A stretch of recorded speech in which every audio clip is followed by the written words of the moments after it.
Hey everyone. Happy Saturday, April 12th, 2025. Spring has sprung here on the East Coast. Feeling that rain, a lot of those April showers. Um, that's going to lead to Mayflowers. So, welcome to my show, the Sage Book Club. I launched this for those of you who are new, and I'm really excited about it. I love reading. It's one of my favorite things to do, and I've been reading a lot over the last couple of years. So I'm sharing, I'm doing different book series, lots of great conversations. We'll be interviewing authors, we'll be visiting book events and poetry events and hip hop events eventually. So, a lot of fun stuff coming up. And I have one of the first big books that I've been delving into is Overcoming. So, this is a series that has been going on for several weeks. And I have invited you all to participate. It's interactive and it's based on Michelle Obama's book, uh, Overcoming, which is this is her third book. And this is a supplement to her book, The Light We Carry, which I also read. And that book followed her first book, Becoming. And this is a light. I think that's why I wanted to discuss this book. With everything that has been going on in our country and our world, we need tools to be flexible to adapt. That's just part of survival. And that's what this book offers. And it's very much kind of giving the soft life too. I know a lot of us women have been talking about living softer, which can be in conflict with the world we're in. It just is. So it's not just about being able to indulge in the materialistic things about life, but it's also how you are keeping that spirit in them and your mind and your emotions and building resilience and allowing yourself grace and grace for others. So it's been a lot of great topics. So each week, um, we've been delving in. The first week, we talked about small power, which is about like just the simple things that you can do in life to bring yourself empowerment, just really focusing on small steps. And all of these episodes you can find on my channel on YouTube. You can also find it on the Real HD network. The next topic was Comfortably Afraid, which was about living with fear and recognizing that we're not going to be fearless. We're not going to not have anxiety and things that we are worried about.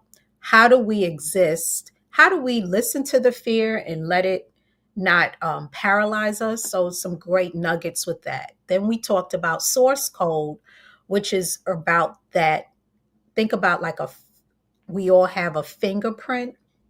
We all have things about ourselves that are unique, our personal stories, even things that we may want to hide from the world, or there may be things that aren't we feel are not ideal about our backgrounds or roads we took in life, mistakes we may have made. How do we own all of that and flip it and use it to our advantage and use it to elevate our lives and help others? That's source code. Then we talked about showing up. That was last week's episode. Friendships, relationships, both romantic and platonic, and family, and being there for one another, building community. And this week, the topic is the kids are all right. I really like that. I really was looking forward to this discussion, and I hope you guys are out there. One thing I also wanted to mention was, and I realized this as I was promoting the show to friends and family and associates, you don't have to read these books to come in and join in on the discussion. I know it's called a book club, But I know everyone, for some people, reading is not their jam. People are busy, but I still think that the topics we're discussing are such that even if you're not reading the book, you can add some valuable commentary. So I really hope you, if you're listening, please join in on the discussion because it's meant to be interactive. If you do decide to get the book, this is a workbook and a journal, which is nice because as I call her Auntie Shell gives us different perspectives and suggestions, there are exercises you can do to build that muscle up. So it is one of the books that I'm very pro library, and a lot of the books I read I get from the library. But this is a book that you'll want to purchase because it's about making it personal. So those kids are all right. As a mother, a parent, especially of younger adults, which is a different part of parenting than when your children are smaller, I welcome this topic. I really wanted to hear some of the things that Michelle says. So, Auntie. So, I'm going to cover what she was saying in it. So, Auntie Shell, page 150, she talks a lot in her books about her own mother. You know how valuable, how much her mom, Marion, and rest in peace, she lost her last year. She transitioned, and her mother was played a significant role in her life as our mothers do, as all of our mothers or many of our mothers do. So she got some really valuable lessons in parenting, and one was extend trust to your children rather than make them earn it. I thought that was worth emphasizing. um, Having kind of always assuming the best of them rather than the worst, and then letting them rise to that occasion. And let's see, I want to make sure that I have this. If I could,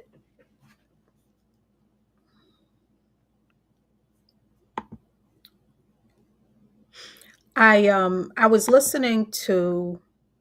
I was reading the book and I was doing the different journal articles, and I thought about this song by Regina Bell.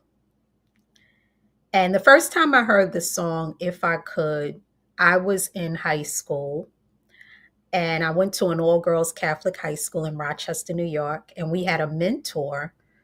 I still remember her name, Jackie Dobson. And she used to come in and she sang the song for us, and it was popular in the 90s.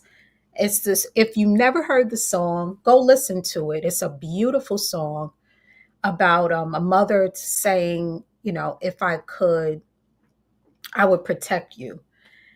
The mother is really saying she wants to protect her child from danger and harm and heartbreak, all the things that a lot of us parents wish we could protect our children from.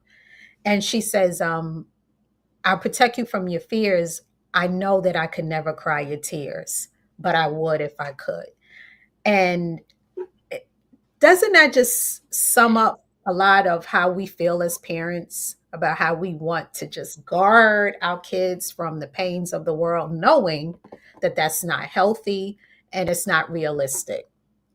I was also thinking about my god sister and godmother my god sister got married, and that was a song that my godmother and her danced to at her wedding, and she was singing that to her, and that was a beautiful sight to see too, because she feels that way, about her child. So reflecting on the years of parenting, that listen to that song, and shout out to Regina Bell and whoever it was that wrote it. I don't know if she wrote it. I'm gonna have to look that up afterwards. And so Auntie Shell is talking about parenting, how she was raised. She talked about, she called it the alarm clock approach, which was when she was 5 years old. Her mother gave her an alarm clock, showed her how to use it, and it was her responsibility to get up every day on her own and get herself ready for school. So she taught her how to get up and wash her face and brush her teeth and get dressed and put her clothes on. And Auntie Shell was saying that she gained a sense of responsibility, and but it was also fun because for her it was like agency. You're giving your child at a young age independence and agency over their life. You're there so they don't feel the trauma of being abandoned or neglected. You're there, but they can figure it out. It's a very healthy way of nurturing children in the world. So I really liked that. And then on pages 152 and 153, she invites the reader to write about the rules in individual households. So what were rules that you had in your households? How did you feel about the rules? I know that I think I learned a lot. I grew up in a real intergenerational household in the 80s with like my grandparents and my mother and aunts and uncles and cousins. And a lot of people that I know in my generation grew up in those intergenerational households. And everyone had different sets of rules and codes of conduct. A lot for me was observational. So it wasn't so much this tight rubric, it was situations arose and then the family dealt with these things as they came up, and it was more of that than like this real strict rules and regulations household. And I know that some did grow up that way. So how do you ever take time to think about how you grew up, what types of constructs and rules were in place, and then how did those impact your household today? So it's a worthwhile thing to reflect and think about that. So that's part of what she asks in that. So now I'm posing this question. Um, and anyone out there listening, please comment, because these two questions were posed on pages 154 and 156. Whether you're a parent or not, what are the basic rules you feel should be established for kids? And how would you have felt about that rule as a child? Do you think that you would have followed it? If anyone is listening in the future, please respond in the comments. Because, I think I watch shows, I read books, I'm constantly seeing things on social media and in the news. And I think we really need to think about universal suggestions for how we can help our children uh, grow and feel supported and be um, successful and healthy. So, what are those rules? Do you think? I know that something that my daughter has talked about over the years is how can we make sure that all children have healthy education around money and finances. There's things that I think may need to happen around health. And, I had a friend of mine who she had, her daughter was on a famous show. She asked a great question around like how could her baby was a toddler at the time, and she didn't want her to develop too much of a sweet tooth. So I thought that was a great question, and how can she prevent her daughter from developing a sugar addiction? So it goes across the board from the health habits that we can institute, but what are rules?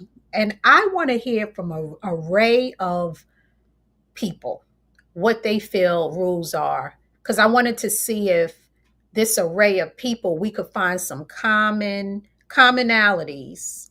regardless of what maybe your religion or leaning is. what are some commonalities that you think can help us to build, nurture um, healthy children in our society? And then how would you feel about those rules had they been in place with you?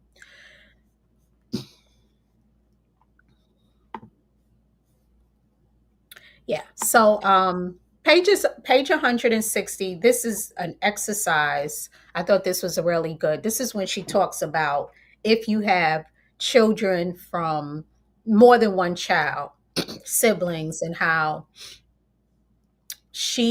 her parents recognized that her and her brother were different, and then you may adopt different like parenting styles or approaches to your children. So a lot of us who have more than one child know that, we're all unique individuals, even in the same household.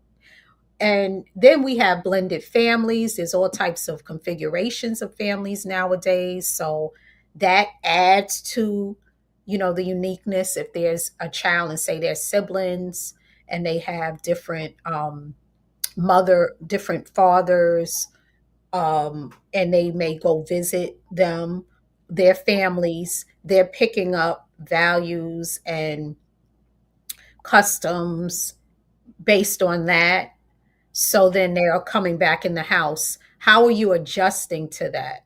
How do you, and then influence, so how do you take all of that into account to tend to the individual needs of your children? And that's why this is a really good conversation starter. And how do you help identify the common individual traits? Then there may be things that they have in common. So the image that was in the book was these two round circles that had a common piece where you could reflect on things that your children have in common, and then where the individual needs are. And I was just thinking, there have been times in Americans' history and in um, Black American history where we didn't have the privilege of being able to really consider these things. We had other pressing issues, our forefathers, and modern times we can think more about how to parent. And what's also, if you think about it, the blessing is our children, the size of the families are smaller now. Most people are not having 10, 9, 8, 7, even 6, even 5, even 4 children. So if you have 2, 3, maybe 4, that's in this day and age, I feel is a good amount of children to have. But that you have a little bit more time to consider than if you had 10. That's basically my point. To think about their individual needs and how to adjust. And it's really intense, if you're doing that, which is why we need villages. We can't just rely on the nuclear family. And I know that there's a lot of controversy right now about nuclear families and the origins of that. But there has to be an acknowledgement, whether you are a proponent or not, that everything your child gets, especially if you have multiple children, can't rely on the nuclear family. Whether they are the best papa and mama in the world, we do need these villages with other people that have common goals and the ability to offer your children things that might help. And I think that could help with some of the burnout that parents are having, and the some of the disasters that's going on and the traumas that's going on with our children. So a lot of this stuff is not necessarily Auntie Shell's opinion. This is my interpretation, which is why I have the book club. So on pages 162 to 163, Auntie Shell reflects on chores and responsibilities, and she brought up her chores, and she asks, there's like an exercise where you talk about like your chores. So what chores do you give your children? How do you feel about allowance? Do you give your kids an allowance? Do you assign consistent chores to them? Something that I get concerned about, and it's probably, I just watched a couple of shows. White Lotus is a really great show on. I'm watching this new show called oh goodness, I'm trying to remember it. Friends and Neighbors. But there's this common theme that's being shown in a lot of these contemporary shows around like affluenza. And I get concerned, even if it's usually we associate it with 1% wealth, but it really can rear its head amongst all of us in the first world, in America. Because even for those of us who aren't on the extreme of millions and billions of dollars, we still have a lot more excess compared to the rest of the world. So when you're raising your children with all this excess, how do we continue to ensure that they have the empathy and the gratitude, the lack of wastefulness? And it's not even just with the kids, it's with the adults. But I noticed that this is a common theme. I'm glad that it's a theme. And I don't think it's about vilifying, unless you're a villain, any one person or group, or like people feel like you're attacking the rich.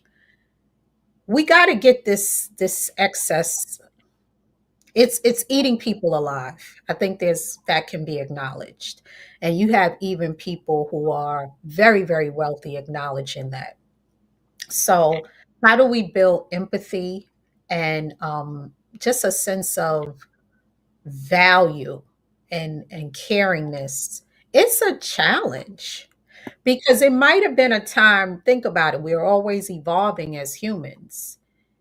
It was once just getting that first hierarchy of needs down. Now that that's down, and that's maybe, and that I say that with a grain of salt because we know poverty and homelessness and lack is still strong, and it's going to grow because income inequality is growing. So it's a complex conversation because income inequality and all of these issues, savage inequalities are growing, yet we still have excess. And then we might have these problems across the spectrum. So we got to parse this out when we're thinking about our lives and our kids. So as I was reading this book, I was thinking about that. And these are topics that aren't just one conversation. I'm going to come back in additional episodes because there's other books that I've read that delve into this. So we can continue talking about excess and things like that. So those were really interesting pieces. And on page 164 to 165, it's just a writing exercise about living up to responsibilities and expectations, and a lot of journaling. So a lot of this is just inner work that Auntie Shell invites the reader to do about what consequences you may put on your kids, and if they don't rise to the occasions that you have put forth for them. I already talked about the alarm clock approach. So page 168, 169, these are kind of the questions. These are like the themes of the book. How can we support the children in our life in their problem solving? How do you decide what approach to use? And how has your childhood experience impacted your parenting style? I just picked up this book. This is going to be one of the books I read next. I've heard some good things about it. The Anxious Generation: How the Great Rewiring of Childhood is Causing an Epidemic of Mental Illness. And because I tend to, as a mom, I have a lot of children that are in my life, and also I'm in the healthcare world, and I do a lot of, uh, being part of Jack and Jill and other children's based organizations. It's always at the forefront of me about supporting young people, and I am concerned that the way that, like they said, the rewiring that has happened. But I'm looking for solutions. I don't want to just be in here blowing hot air, tweeting and going online. I think that, like Stevie Wonder says in the song, problems have solutions. So let's get into some some support for this. How do we help our these generations deal with the levels of anxiety that we have never seen? So more to come there. I may review that book after I get a chance to finish it.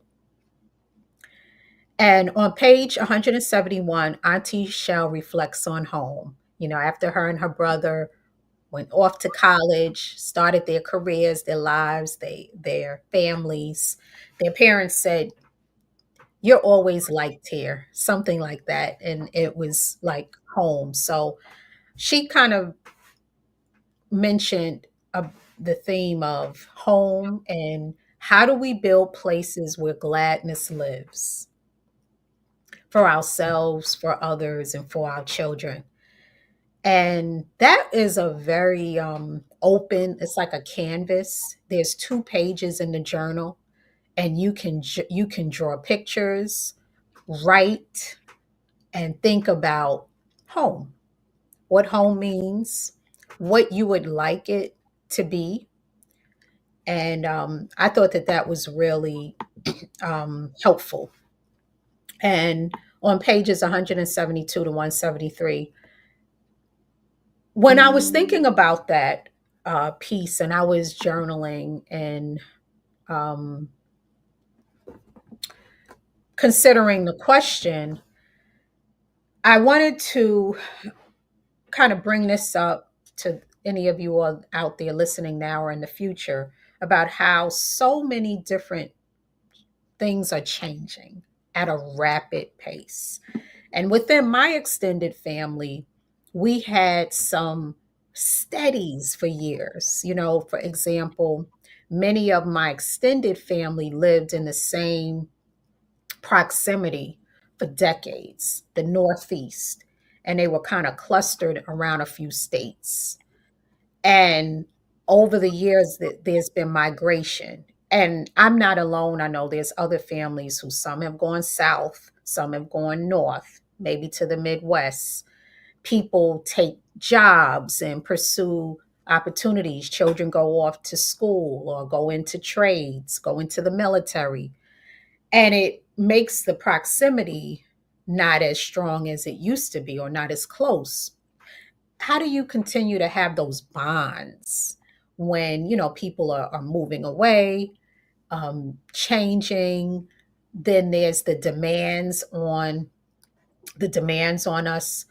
It seemed like the 80s. I know it wasn't a perfect time then, but it did seem like in other decades, it wasn't as demanding as it feels now, where everything is so pat, pat, pat, you got to get back to this one. And so then it starts to make you feel like you just don't have that same amount of time just to lounge with a family member or a neighbor.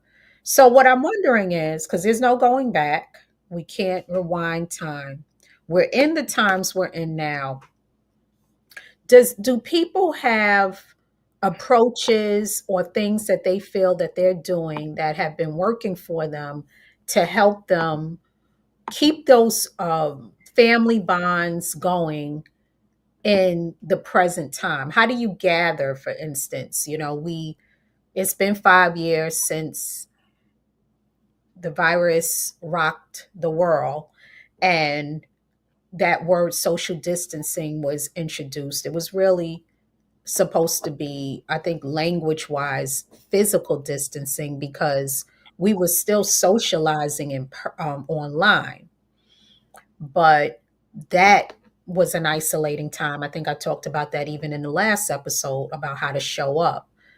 So now we got children, we have families. I just am curious about how we continue to build these connections, and stay connected. It's a common theme, as you can see, that I'm constantly bringing up because I know that there's a lot of rush for automation, rush for AI, and a lot of anti human pieces are being introduced to us at a very rapid pace, some of which we're embracing for ease or for feeling maybe like we have no choice, whatever the reasons are, we're embracing these things rapidly. And I don't want us to look up and say, dang, we lost all human connection. And this does impact our parenting and the future of our children. Oh, on pages 174, um, there's a, actually, I'm going to read an excerpt from here. She said, my mother offered the best example I could have hoped for when it comes to overcoming the biggest challenges of motherhood and the inherent anxiety that incurs. She showed me that none of her parenting was tied to her own self worth or ego or done for bragging rights. It was not about her at all, she would say. And so that was, I thought, a good tidbit too, which is not to tie your identity with any type of outcome of children other than like just you love them and you don't like individual achievements. I cheer my children on all the time.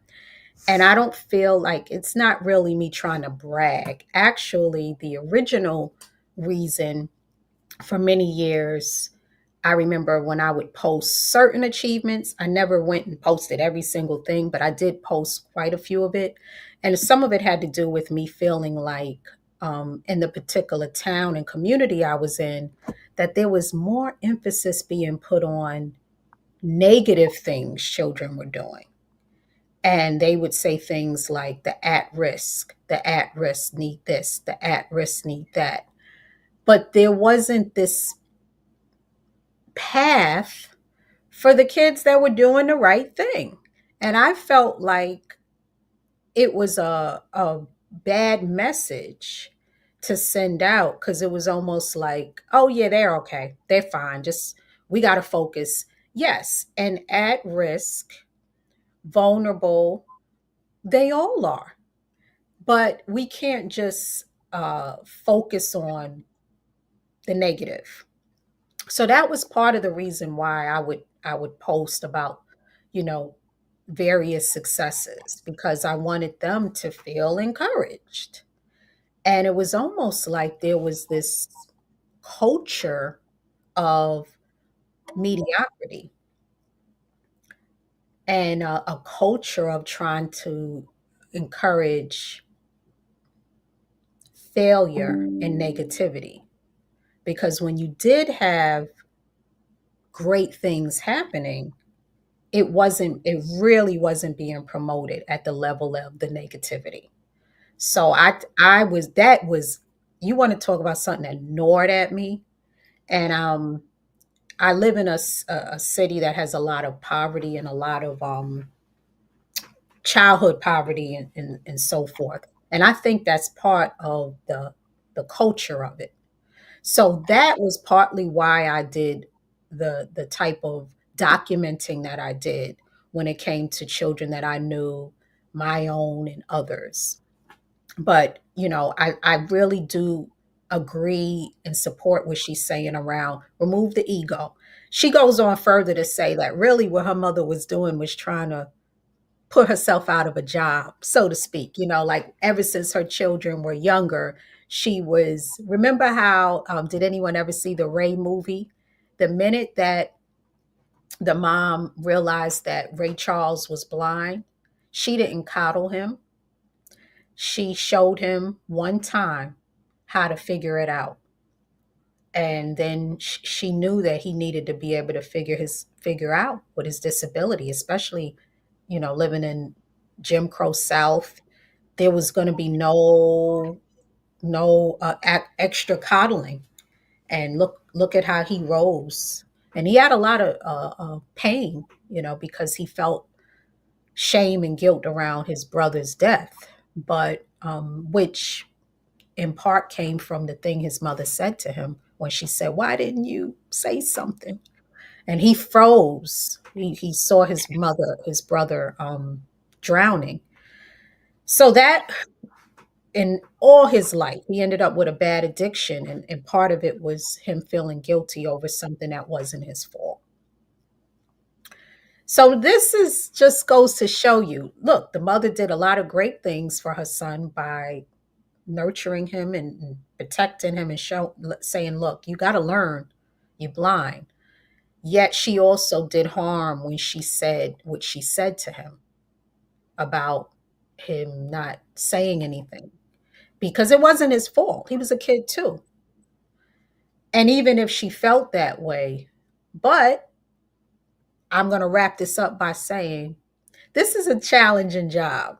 Everyone knows parenting is not easy. It can be very, very difficult. People have said that they've done rocket science, they've done all sorts of careers, and this is one that it humbles you and it's extremely rewarding as well.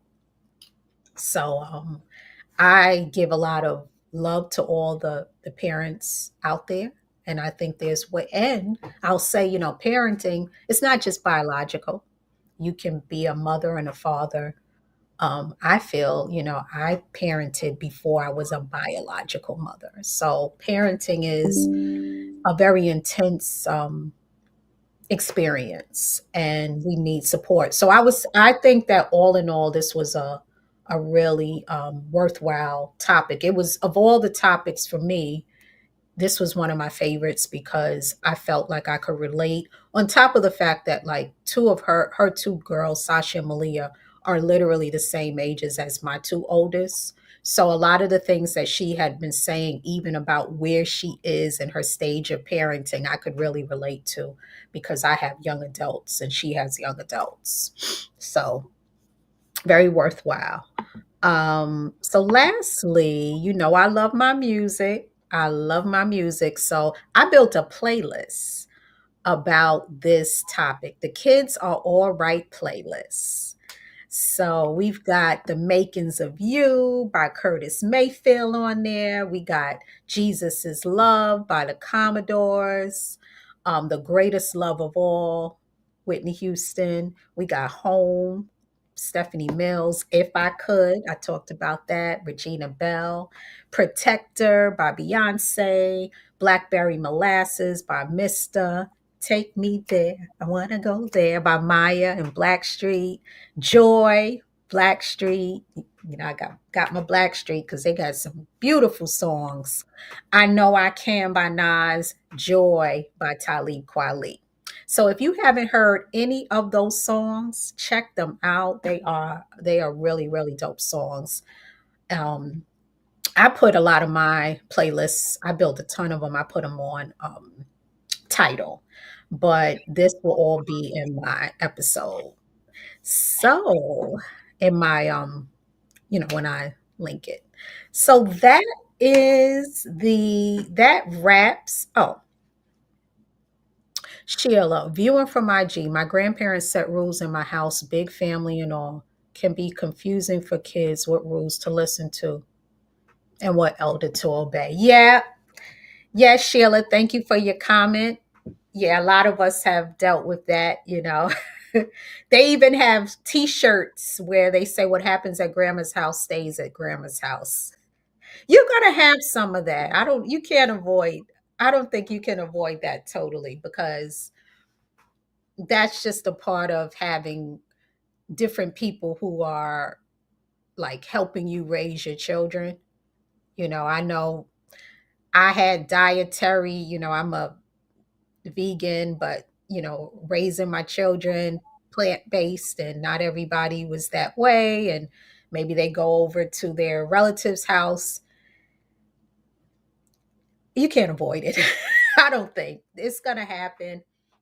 It's not, and then there's extremes to it because there's been times where people who have really felt like, their grandparents or stuff may have really like overstepped a boundary with going against a rule. So that's not right. And I know that's something that happens. So, but thank you for that comment. Any other comments out there? Yes. So that wraps today's episode. The kids are all right. The overall message was for us not to let the anxiety of parenting kill us. Just try your best to be there for your kids and really just rely on that was the message, the foundation you laid with them, the trust you extend to them, the set the expectations, model the life, be there, show them the way, but don't try to do everything for them, and pray, and just let them live their lives and just emphasize that you're going to continue to be there for them. So that is really kind of the essence of um, that chapter. So that wraps that. I have one more topic in this series. The final topic is going high. The the infamous line. So we're going to talk about that next week. What Auntie Shell means about going high. How do we go high in this day and age without losing our dignity? Because it doesn't mean that we're doormats, and it doesn't mean that we are going to allow ourselves to be sacrificed and abused and taken advantage of. And it might mean choosing our battles. But I'm not going to give all the sauce away because that's what next week's discussion is. So if you are liking these topics, please share, invite some people on next week. Like I said, you don't have to read the book in order to participate in the discussion. And that wraps today's episode. Oh, somebody else. Hold on a moment. Can you put that comment back on? Terry, raising kids are sometimes like untying a knot and sometimes as joyous as a laugh. Yeah, that true. Thank you, Terry, for that comment. Because yeah, you untying a knot. I'm visualizing that. Yeah. I've gotten so many laughs over the years. Even now it's fun. It's fun the different stages they're in because now they're adults and we can have conversations that adult type conversations and laugh about things. And then I remember the funness of when my kids were younger or my cousins, because I always did a lot of babysitting. And I have a cousin, Monty, and he is now 40. And I used to take care of him when he was little. Oh, he was so funny. He was a funny little boy. So I just wished him a happy birthday yesterday. So yeah, they are funny. They can really be fun. So I hope you all are having joy in your parenting and woosah. It's gonna be okay. I know it's a tough job, but just try not to let it kill you. Oh, thank you, Antoinette. Thank you. Um Never too late. Check out the whole episode. Share it. Like I said, next week I'm gonna be covering the last topic. And then I've got some other books I'm covering, and I'm also looking to possibly attend Matriarch. Tina Knowles has a memoir coming out in a week or so, and she's doing a book tour. So I'm gonna discuss her book. It's in line with this topic here. She is her life story and through the lens of the various matriarchs in her family. So I love reading memoirs. I love reading memoirs of Black women and even, men as well. Just those stories and the understanding people's lives. It kind of grounds me. It makes me also feel human. So I'm looking forward to reading her book, and then I'll talk about that as well. That wraps today. I hope y'all all have a good rest of your weekend, and we will see you back next week for the next episode.